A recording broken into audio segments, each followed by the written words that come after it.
있어서 가장 큰 축복은 바로 하나님의 선택을 받는 것입니다. 하나님의 부르심을 받는 것. 하나님의 택함을 통하여서 하나님의 거룩한 자녀가 된다는 것. 이것보다 더 큰 복은 없는 줄 믿습니다.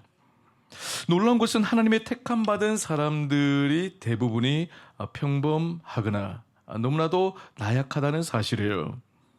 우리 자신만 보더라도 그렇습니다. 사람들의 시선과 이목을 끌만한 매력적인 부분이 별로 보이지를 않습니다. 남들보다 탁월하거나 빼어나지를 못해요. 오히려 약점투성입니다. 부족함이 많습니다. 그런데도 하나님이 우리를 택하여서 거룩한 주님의 귀한 자녀로 삼으셨습니다. 하나님 나라의 일꾼으로 우리를 부르셨어요. 왜 그렇게 하셨을까요? 몇 가지 이유가 있습니다. 먼저는 교만한 자를 부끄럽게 하기 위해서입니다. 오늘 본문의 배경이 되는 이 고린도 교회를 보면 그 당시에 갈등과 분열이 일어났어요. 복음 안에서 하나가 되지를 못했습니다. 이유가 있습니다. 교회 성도들이 세상의 잣대를 가지고 서로를 판단하고 서로를 비난했기 때문이에요. 이를 안타깝게 여긴 사도 바울이 이런 권면을 했습니다. 26절에 형제들아 너희를 부르심을 보라. 육체를 따라 지혜로운 자가 많지 아니하며 능한 자가 많지 아니하며 문벌 좋은 자가 많지 아니하도다. 바울이 고린도 교인들을 향하여서 하나님 앞에서 너희 자신들을 정직하게 한번 돌아볼 것을 권면을 합니다. 당시 교인들 가운데는 지혜롭고 능하고 문벌 좋은 자가 많지를 않았어요. 여기서 지혜로운 자는 헬라 철학자들처럼 높은 교육, 고등교육을 받은 사람을 뜻합니다. 또 능한 자는 사회적 지위와 권력을 가진 자를 말해요. 마지막으로 문벌 좋은 자는 상류 계층에 속한 귀족을 의미합니다. 당시 사람들은 주로 이 세 가지 잣대를 가지고 사람들을 평가를 했어요. 그 사람의 교육 수준이나 사회적 지위나 출신 배경이 어떠하냐에 따라서 이 대우가 달라졌습니다. 사람들에게 인정을 받기도 하고 반대로 멸시와 천대를 받기도 했습니다. 고린도 교인들 중에는 지혜 있고 능하고 문벌 좋은 자가 많지를 않았어요. 대부분이 사회적 약자였습니다. 무능했습니다. 소외된 계층들이었어요. 이해되지 않는 대목이죠. 기왕이면 다홍치마라는 말도 있듯이 하나님이 좀 더 능력 있고 탁월한 자들을 선택하는 편이 좋지 않았을까요?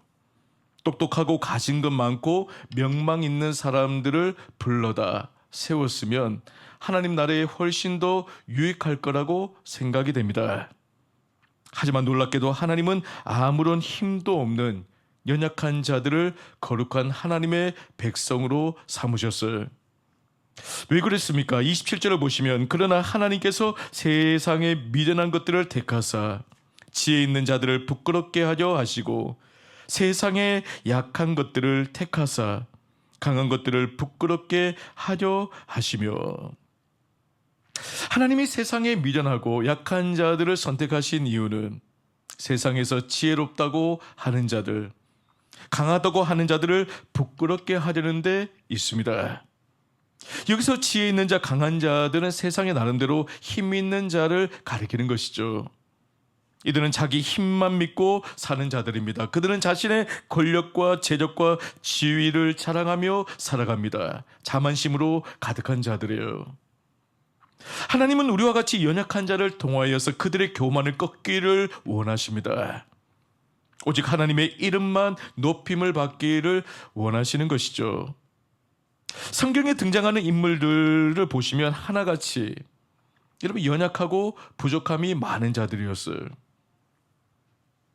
다윗은 이새의 아들 중에 가장 어린 막내 아들이었습니다. 하지만은 하나님이 이 다윗을 들어 블레셋의 거인 장수인 골리앗을 쓰러뜨리게 하셨고 이스라엘의 영웅으로 세우십니다. 뿐만이 아닙니다. 80세 노인 모세를 부르셔서 애굽에 종살이 하던 백성들을 구원해 내셨어요. 기생 출신인 라합과 농부 출신인 엘리사를 사용을 하셨습니다. 또한 주님께서는 이 어부 출신인 베드로와 야고보와 안드레와 요한을 제자로 삼으셨습니다. 사람들로부터 비난받던 세리 마태를 부르셔서 복음에 귀한 사명자로 삼으셨어요. 이처럼 하나님은 연약한 자, 무능한 자, 가진 것 없는 자, 아무것도 세상적으로 내세울 것 없는 자를 사용하시는 분이십니다. 하나님은 그들에게 능력을 주셔서 세상이 감당치 못할 사람으로 세우셨어요. 세상에 지혜 있다고 하는 자, 강한 자들을 부끄럽게 만드셨습니다. 하나님이 오늘날 우리를 부르신 이유가 바로 여기에 있습니다. 하나님은 우리의 연약함을 통하여 당신의 강함을 드러내기를 원하세요. 자기 힘과 능력을 과시하는 자들의 교만을 꺾기를 원하십니다. 우리는 세상에 힘 있는 자들을 보면서 부러워할 이유가 전혀 없어요. 하나님, 저는 아무런 가진 것이 없습니다. 재력이 없습니다. 건강도 없습니다. 든든한 백도 없습니다. 하면서 스스로 낙담하고 절망해서는 안 됩니다. 하나님은 약하고 무능력한 우리에게 능력 주시기를 원하세요. 강한 자가 되기를 바라십니다. 중요한 것은요, 나의 능력이 아니죠. 하나님의 전능하신 능력입니다. 나의 지혜가 중요한 것이 아니고 하나님의 무궁한 지혜가 중요한 것이죠. 나는 아무것도 아니지만은 하늘의 권세와 능력이 내게 임하면 우리는 세상이 감당치 못할 사람이 됩니다. 세상의 그 어떤 자와도 견줄 수 없는 능력의 사람이 되어져요. 내가 세상 사람을 부러워하는 것이 아니라 도리어 세상 사람들이 예수 믿는 우리를 부러워하는 기막힌 일이 일어나게 되어집니다. 고린도후서 4장 7절을 보면 우리가 이 보배를 질그릇에 가졌으니 이는 심히 큰 능력은 하나님께 있고 우리에게 있지 아니함을 알게 하려 함이라. 여러분, 우리의 겉모습은요, 사실 금그릇이 아니죠. 은그릇도 되지를 못합니다. 질그릇에 불과합니다. 질그릇은 모양이 볼품이 없어요. 약하여 깨어지기가 쉽습니다. 별 값어치가 없습니다. 하지만 그 질그릇에 무엇이 담기느냐에 따라서 그 그릇의 가치가 결정이 되어져요. 본문을 보면 질그릇에 보배가 담겨 있다고 했습니다. 여러분, 이 보배는 예수 그리스도를 의미합니다. 나는 질그릇이지만은 내 안에 보배 되시는 예수님이 담겨져 있으면 우리는 보배로운 존재가 되는 거예요. 주님의 능력으로 새 인생을 살게 되어집니다. 주님이 우리와 함께 하시면 어떤 인생의 장애물도 돌파할 수 있는 능력의 사람이 되어집니다. 불신자 중에는 굉장히 화려하고요, 남부러워할 만한 삶을 사는 분들이 있습니다. 일명 자수성가한 분들이 계세요. 그들은 자부심이 대단합니다. 늘 자신감이 넘칩니다. 하지만 인생의 위기를 만나면 한순간에 무너져요. 뜻대로 일이 풀리지 않으면 죽는다고 난리를 칩니다. 지금까지 자신이 최고인 줄 알고 자신만 믿고 살아왔는데 실패하는 순간에 모든 것이 다 무너져요. 주저앉아 버립니다. 더 이상 일어서지를 못합니다. 하지만 예수님을 마음에 모시고 사는 자는요, 그 어떤 상황과 환경 속에서도 휘둘리지를 않아요. 아무리 힘들고 어려워도 참고 견뎌냅니다. 이겨냅니다. 그리고 마음에 안정감이 있어요. 평안함이 있습니다. 그리스도 안에서 늘 감사와 기쁨이 넘쳐납니다. 사도 바울을 보세요. 그 감옥이라는 열악한 환경에서 그가 보인 태도는 우리에게 놀라움을 안겨다 줍니다. 그는 감옥에서조차도 기뻐했고 하나님을 찬양했습니다. 이유가 있습니다. 하나님이 함께 하시니까 그곳이 천국으로 변하는 거예요. 믿는 자는 감옥에서도 천국을 경험할 수가 있습니다. 환경을 초월하는 삶을 살아갈 수가 있습니다. 세상 사람들이 볼 때는 이거 놀라운 일이에요. 당연히 절망해야 될 상황에서 기뻐하고 있습니다. 불안과 두려움에 떨어야 될 상황에서 평안을 누리고 있습니다. 불신자들이 이런 것을 경험해 본 적이 없는 것이죠. 이는 사람의 힘으로 되는 것이 아닙니다. 하나님의 능력이 우리에게 임해야 가능한 삶입니다. 내가 환경을 초월한 삶을 살 때에 여러분 세상 사람들은 나를 통해서 누구를 보느냐? 살아계신 하나님을 바라보게 되어져요. 하나님의 영광을 보게 되어집니다. 지금까지 자신만 믿고 의지했던 삶에 대한 부끄러움을 느끼게 되어져요.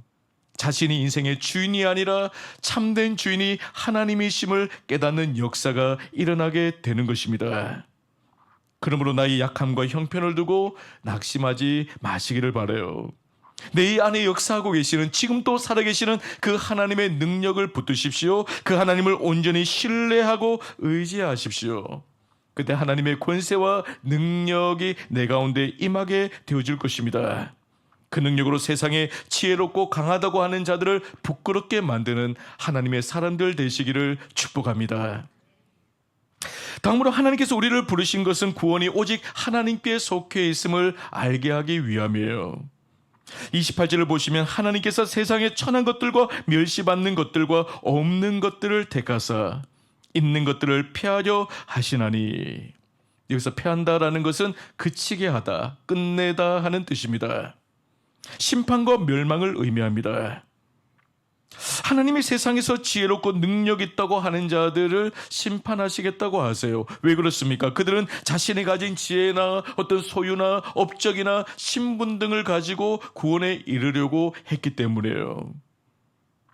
하나님이 약한 자들을 택하신 이유는 구원이 오직 하나님의 주권에 달려 있음을 깨닫도록 하기 위해서입니다.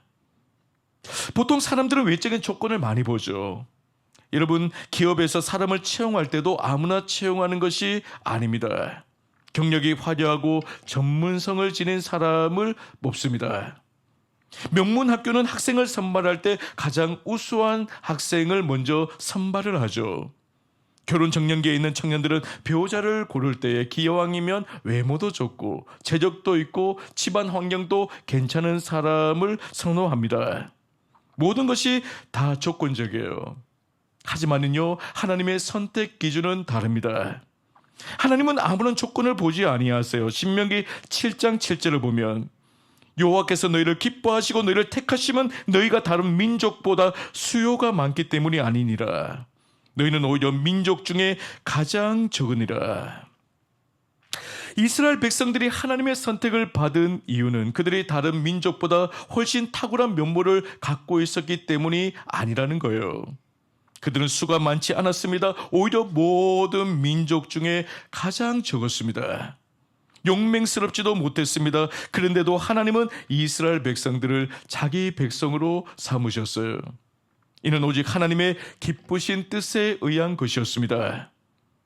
사도 바울은 에베소서 2장 4절과 5절에서 이런 말씀을 합니다. 긍휼이 풍성하신 하나님이 우리를 사랑하신 그 큰 사랑을 인하여 허물로 죽은 우리를 그리스도와 함께 살리셨고 너희는 은혜로 구원을 받은 것이라. 하나님은 구원에 있어서 사람의 학벌이라든지 사회적 지위, 재물, 출신 배경을 전혀 보지를 아니하세요. 외적인 조건을 보지 아니하십니다. 오직 우리를 사랑하시는 그 일방적인 큰 사랑으로 우리를 선택하시고 우리를 자녀로 삼아주신 거예요. 오늘날 많은 종교인들이 구원을 얻기 위해서 애를 씁니다. 보통은 이제 다른 종교들은 이제 자적 어떤 구원을 이야기를 하죠. 어떤 자신의 힘과 노력으로 구원에 이를 수 있다. 그래서 많은 선을 행합니다. 고행을 하기도 합니다. 하지만 구원은 인간의 노력과 열심에 달려있는 것이 아니에요. 종교다원주의 자들이 주장하는 것이 무엇입니까? 모든 종교에는 구원이 있다라고 이야기를 하죠. 사람이 등산을 해도 여러 많은 등산로가 있잖아요. A라는 코스도 있고 B라는 코스도 있고 C라는 코스도 있는데 결국에는 이 구원이라는 정상에서 다 만난다는 거예요. 그러니까 불교를 믿어도 이슬람교를 믿어도 기독교를 믿어도 결국에는 그 정상에서 다 구원을 받는다고 주장을 합니다. 하지만 분명한 것은 성경에서는 다른 종교에는 구원이 없다라고 했어요. 예수 이외에.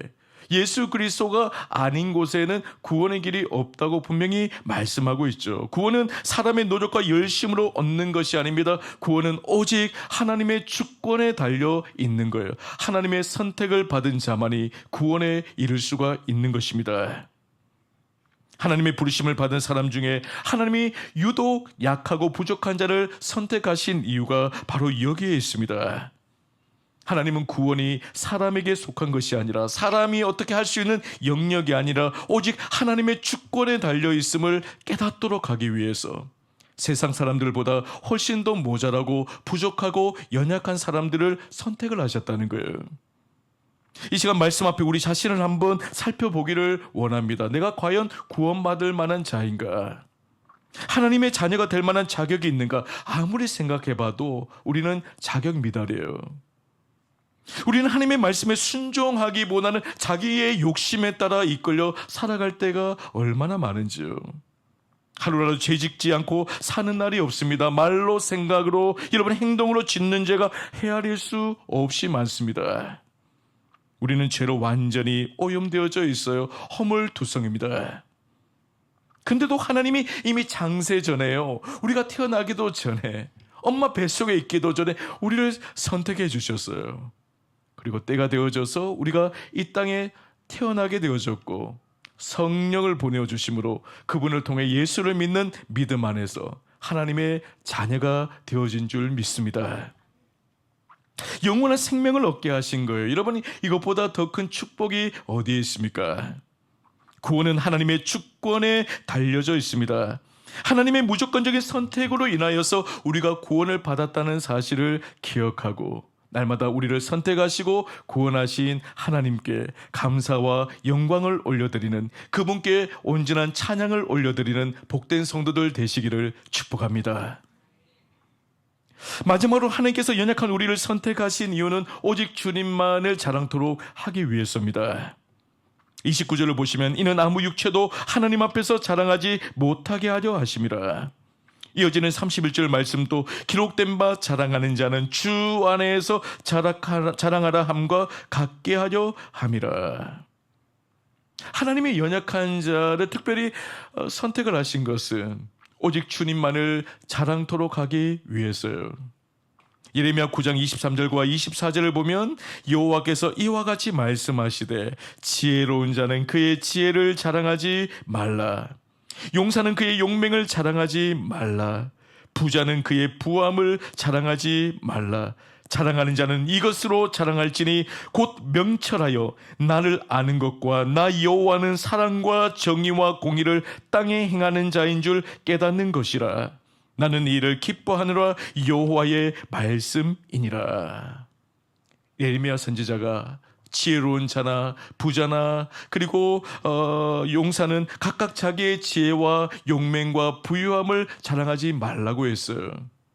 대신 오직 사랑과 정의와 공의를 행하시는 하나님만 자랑할 것을 말하고 있습니다. 하나님의 부름을 받은 우리가 가장 경계할 것은 뭐냐? 그것은 자기를 자랑하는 거예요. 자신의 부함이라든지 지식이라든지 학력이라든지 사회적 지위라든지 은사 등을 자랑하는 것입니다. 왜냐하면 그것은 내 힘으로 오는 것이 아니라 모든 것이 하나님께로부터 온 것이기 때문이에요. 그래서 고린도전서 4장 7절을 보면 누가 너를 남달리 구별하였느냐?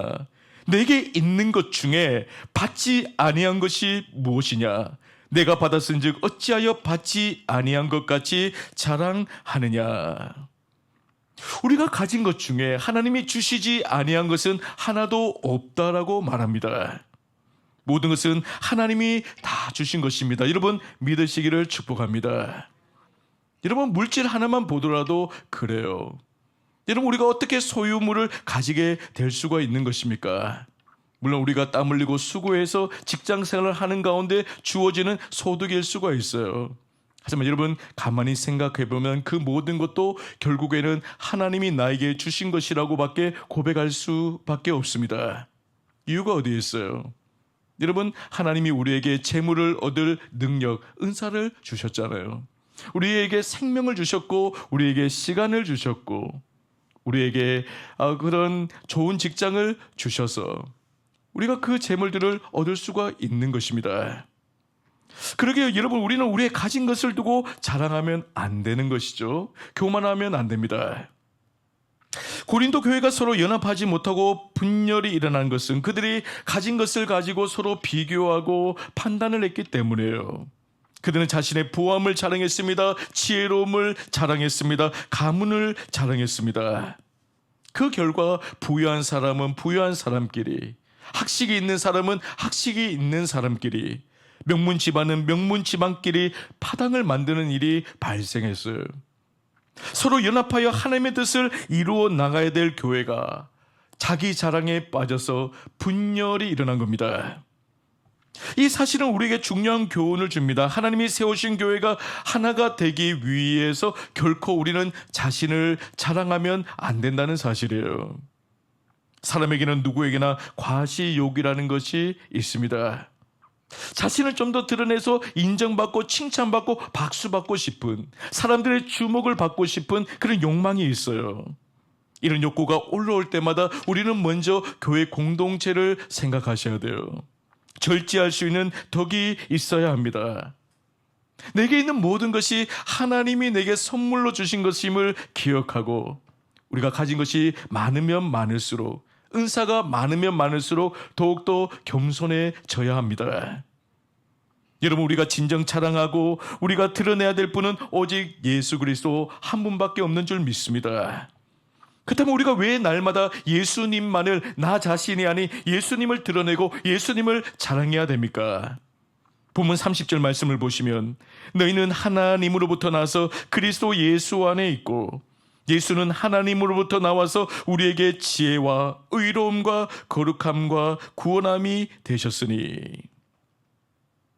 우리가 예수 그리스도만을 자랑해야 될 이유는 그분을 통하여서 말로 다 할 수 없는, 갚을 수 없는 놀라운 은혜를 덧입었기 때문입니다. 우리는 예수 그리스도를 통하여 하나님께 의롭다 인정함을 받게 되었어요. 예수님의 그 거룩한 보혈의 피로 우리는 죄사함을 받았습니다. 거룩하게 되어졌습니다. 죄의 종에서 해방이 되었습니다. 구원을 받게 되었습니다. 생명을 얻게 되었습니다. 그러기에 우리는 오직 그리스도만을 자랑해야 되는 것입니다. 모든 복은요, 예수 그리스도께로부터 나오는 거예요. 우리의 구원도 그렇고 우리의 생명도 그렇고 우리의 안에 있는 기쁨도 소망도 모든 것이 그리스도께로부터 나오는 것입니다. 우리가 예수님의 이 가치를 제대로 알 때에 여러분, 다른 세상적인 모든 가치는 의미를 잃게 되어지는 것이죠. 세상의 어떠한 것도 그리스도와 바꿀 수가 없는 것입니다. 우리의 지식도, 우리의 명예도, 우리의 재물도, 가문도, 인맥도, 그 어떤 것도 그리스도 앞에서는 아무것도 아닌 것이죠. 빌립보서 3장 8절과 9절을 보면 사도 바울이요 이런 고백을 합니다. 또한 모든 것을 해로 여김은 내 주 그리스도 예수를 아는 지식이 가장 고상하기 때문이라. 내가 그를 위하여 모든 것을 잃어버리고 배설물로 여김은 그리스도를 얻고 그 안에서 발견되려 함이니. 바울은 그리스도 때문에 자신에게 있는, 이전에는 자랑으로 삼았던 모든 것을 배설물로 여겼다고 고백하고 있습니다. 여러분, 사도 바울이 누굽니까? 가마리엘이라는 유명한 율법학자에게서 배운 자입니다. 그는 성경에 관해 해박한 지식을 가진 자입니다. 그는 유대인이면서 동시에 로마 시민권자였어요. 오늘날로 말하면 대학 교수에 해당되는 지성인입니다. 미국 시민권자입니다. 세상 기준으로 보면 충분히 자랑할 만한 요소가 있는 자예요. 하지만 바울은 자신의 지식, 학벌을요 배설물처럼 여겼다고 해요. 그 모든 게 그리스도에 비하면 아무것도 아니었기 때문입니다. 예수 그리스도만이 인류의 유일한 소망임을 알았기 때문이에요. 여러분, 우리 인생사의 가장 중대한 문제는 죽음의 문제죠. 원래 인간은 죽을 존재로 지음을 받은 것이 아니었습니다. 영원히 살 존재로 창조되어졌어요. 하지만은 인간의 죄를 지음으로 인하여서 죽음이 오게 되었습니다. 죽음은 죄로부터 시작된 거예요. 그러니까 죽음의 문제를 해결하려면 먼저 죄의 문제를 해결해야 합니다. 그때 우리의 소유나 지식이나 명예나 학벌은 우리의 죄의 문제를 해결할 수가 없어요. 그것이 우리의 구원을 보장해 주지 않습니다. 죄의 문제는 죄 없는 누군가가 우리를 위하여 대신 죽어줘야, 희생을 해야 그 문제가 해결이 되어집니다. 근데 사람들 중에는 죄 없는 자가 없어요. 그래서 죄 없는 독생자들을 하나님께서 이 땅에 보내어 주시고 그분을 십자가에 내어 주심을 통하여서 우리에게 구원의 길이 열린 것입니다. 그렇습니다. 우리의 모든 죄의 문제는, 구원의 문제는 누구에게 있느냐? 바로 예수 그리스도께 있다는 거예요. 그리스도의 십자가, 그리스도의 보혈만이 우리를 정결하게 하실 수가 있습니다. 유일한 구원의 길은 오직 예수 그리스도밖에 없는 것이죠. 우리는 이미 예수를 믿음으로 구원의 반열에 이른 자입니다. 이미 거룩한 하나님의 백성이 되어졌어요. 오직 예수 그리스도의 십자가의 공로를 통해 구원을 받게 되어졌습니다. 그러므로 우리는 예수 그리스도 밖에 자랑할 것이 없는 줄 믿습니다. 예수 그리스도 외에 다른 것을 자랑하는 것은 백해무익하죠. 이런 외적인 것을 자꾸 자랑하다 보면요, 마음이 쉽게 교만해져요. 그러다 보면 자기가 제일 잘난 줄 알고 목에 힘주고 살다가 인생이 망하는 것입니다. 교만은 패망의 성봉이라고 했습니다. 또한 외적인 것을 자랑하는 것은 다른 이들에게 아무런 유익도 주지를 못해요. 도리어 사람들의 마음에 시기와 질투심을 불러일으킵니다. 나중에는 분열을 가져와요. 하지만 그리스도를 자랑하면요, 생명의 역사가 일어나는 줄 믿습니다. 여러분, 예수님을 한번 자랑해 보세요. 주님이 나를 어떻게 구원하셨고 나의 삶을 변화시켰는지 간증하며 다녀보세요. 그리스도를 만나기 이전과 이후의 삶이 어떻게 현격히 달라졌는가를 한번 이야기해 보세요. 듣는 이들의 마음의 도전과 감동을 불러일으킬 거예요. 불신자들이 여러분의 말을 듣고 그리스도를 주목하게 될 것입니다. 성령께서 그들의 마음을 움직여서 자발적으로 교회에 나와서 복음을 받아들이는 기막힌 역사가 일어나게 될 줄 믿습니다. 하나님이 우리를 부르신 목적이 바로 여기에 있는 것입니다. 하나님은요, 우리 자신을, 우리가 가진 것을 자랑하라고 부르신 것이 결코 아닙니다. 우리의 유일한 생명의 길이요, 진리의 길이요, 구원의 길이신 예수 그리스도만을 자랑하라고 우리를 부르셨어요. 그러므로 우리가 어디에 있든지 누구를 만나든지 날마다 그리스도만을 자랑하고 전할 수 있는 모든 성도들 되시기를 주의 이름으로 간절히 축원합니다. 주신 말씀을 기억